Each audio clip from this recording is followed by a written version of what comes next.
Après la triste défaite du week-end dernier, l'OM de De Zerbi doit rebondir et se rassurer contre Nantes. En face, c'est une équipe qui n'est pas sur une bonne dynamique et qui est à la recherche de la confiance qui lui manque. Nous, on va attendre une réaction côté marseillais pour passer à autre chose rapidement et lancer une dynamique positive sur les 2 derniers matchs avant la trêve internationale. Dans l'avant-match, on va faire le résumé de la conférence de presse, on va parler de la compo, de la dynamique des 2 équipes, des joueurs à suivre et de mon pronostic pour terminer. Alors comme d'habitude, n'oubliez pas de me donner le vôtre avec le score exact en commentaire, les bons pronostiqueurs seront mis à l'honneur à la fin du prochain avant-match, celui d'Auxerre vendredi ou samedi prochain. On commence sans plus attendre avec un résumé de la conférence de presse de vendredi après-midi. Luis Enrique était le premier à s'exprimer, c'était l'occasion de parler de plusieurs choses comme de son ambition de jouer avec la sélection brésilienne, en précisant que c'était son rêve d'enfant mais qu'il devait travailler encore et encore pour y parvenir. Il a aussi évoqué sa complémentarité avec Merlin sur le côté gauche en expliquant que son retour était une très bonne nouvelle et que leur bonne relation sur le terrain s'était déjà vue pendant la prépa. Il a ajouté qu'il aimait jouer dans le poste de l'ailier qui rentre à l'intérieur du jeu sur les phases offensives, c'était une position favorable pour lui et il se sent très bien dans le style de jeu de l'équipe.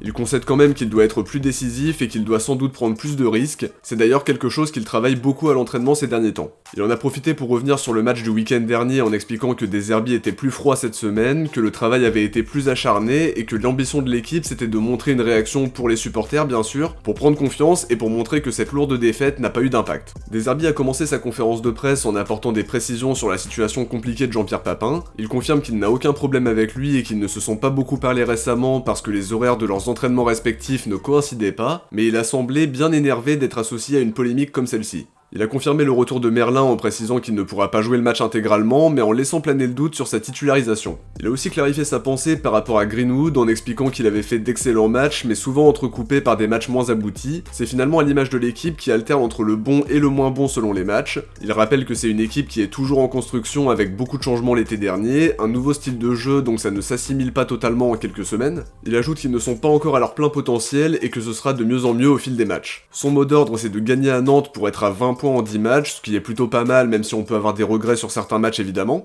Questionné sur la place de Rongier, il dit qu'ils en ont discuté ensemble cette semaine, qu'il est conscient que c'est compliqué de revenir à 100% après une absence aussi longue, mais en expliquant qu'il comptait toujours sur lui, notamment pour sa capacité à jouer à différents postes. Il a aussi sous-entendu que Mopé pourrait débuter comme le disait l'équipe vendredi, donc à confirmer au coup d'envoi. Pour finir, il explique qu'il n'a pas aimé le manque de maîtrise de son équipe face à Paris, qu'il n'a pas vu de pressing haut ou de jeu entre les lignes, mais il se montre confiant pour la suite. Avant de passer à l'analyse, on va faire un focus sur la compo que pourrait aligner De Zerbi. D'abord sur les absents, il a confirmé que Greenwood et Jonathan Rowe seraient bien présents et ça nous rassure parce qu'on avait entendu dire qu'ils étaient absents de l'entraînement de vendredi. En revanche, Luis Garcia est toujours en phase de réathlétisation, Bacola est lui forfait pour une petite gêne au genou droit et Harit est suspendu. Sur la compo, je pense que De Zerbi alignera sa défense type qu'on a trop peu vu depuis le début de saison entre les blessés et les suspendus, Murillo à droite, Balerdi et Brassier en charnière et Merlin à gauche pour son retour. Alors évidemment, je pense qu'il ne jouera pas plus d'1 heure, et dans ce cas de figure, ce sera probablement Lirola qui entrera en cours de match, mais ça peut aussi être l'inverse, donc à voir. Au milieu, on reverra sans doute Højbjerg et Rabiot pour qu'ils continuent à peaufiner les automatismes. Offensivement, Ismaël Koné devrait être titulaire en numéro 10, à moins que De Zerbi nous réserve une surprise. Je pense qu'il sera entouré de Greenwood et de Jonathan Rowe sur les côtés, mais offensivement, on peut s'attendre à un changement, avec la titularisation de Mopé qui n'a pas joué depuis le match contre Angers,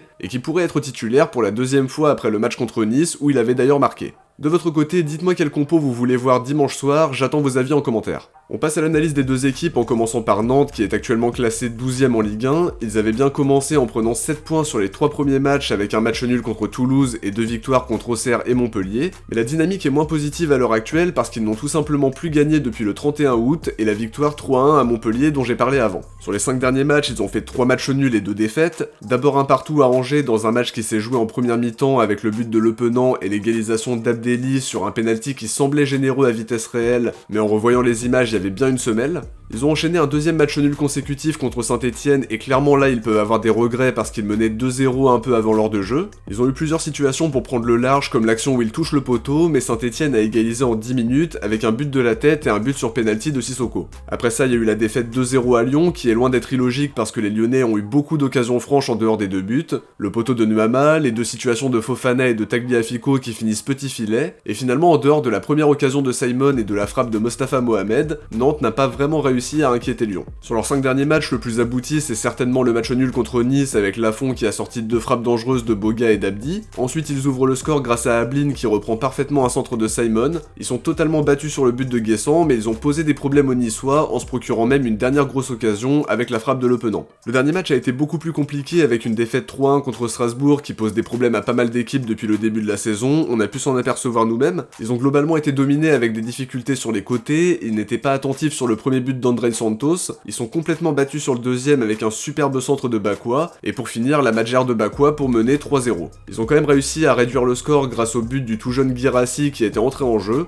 En tout cas pour conclure, leur bilan n'est pas top sur le début de saison, seulement 2 victoires pour 4 nuls et 3 défaites, ils sont actuellement à 3 points du premier non relégable. Évidemment il n'y a rien d'alarmant dans le sens où il reste encore pas mal de matchs, mais ils n'en gagnent pas suffisamment donc ils font du surplace. En plus on peut pas dire non plus qu'ils avaient un calendrier hyper compliqué sur les derniers matchs, donc comme le disait Comboiré, ils ont laissé passer trop de chance et perdu trop de points. Ils reçoivent pour la 10e journée, mais leur bilan à domicile est très mitigé avec une victoire, 2 nuls et une défaite. Ils auraient pu ajouter une deuxième victoire s'ils avaient mieux géré le match contre Saint-Etienne, mais ils auront sans doute à cœur de se relancer devant leur public dimanche soir, même si ça leur réussit pas vraiment sur l'année 2024. Sur l'aspect statistique, ils n'ont fait que 2 clean sheets, le dernier remonte aux 25 août contre Auxerre, mais leur bilan est globalement équilibré, avec 11 buts marqués et 12 encaissés, ce qui n'est pas énorme. Côté absent, Comboiré sera privé de Santonze, de Mahamoud et de Le Penant, qui est une absence vraiment notable parce qu'il a marqué 2 buts et délivré une passe D sur le début de saison. Pour un milieu de terrain, c'est vraiment pas mal. C'est un coup dur pour Comboiré, mais il va récupérer Simon qui est le principal danger offensif et qui était absent face à Strasbourg le week-end dernier.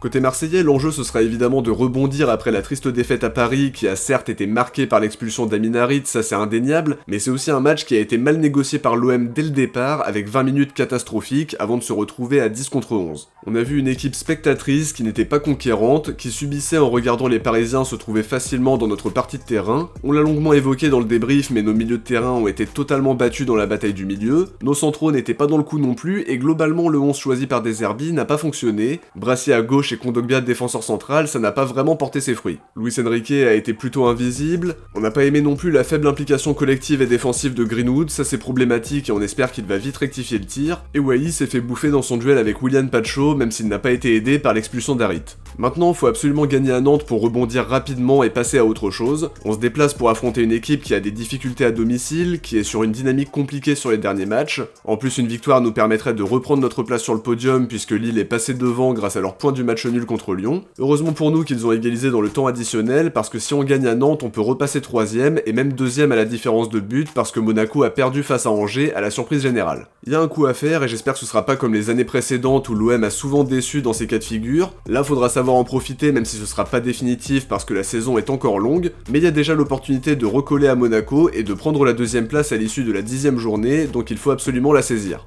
On enchaîne avec les joueurs à suivre en commençant par Alban Lafont côté nantais. Il sort d'une saison compliquée mais là il revient bien, je pense à ses arrêts importants contre Nice qui ont joué un rôle important dans le match nul 1 partout alors qu'il a été très sollicité. Il avait aussi été très bon contre Toulouse en début de saison et globalement il a retrouvé la confiance. C'est un gardien qui a des vraies qualités et qui n'était pas dans les meilleures conditions la saison dernière à cause notamment de relations tendues avec Rémi Descamps qui est depuis parti du côté de Lyon pour doubler Perry.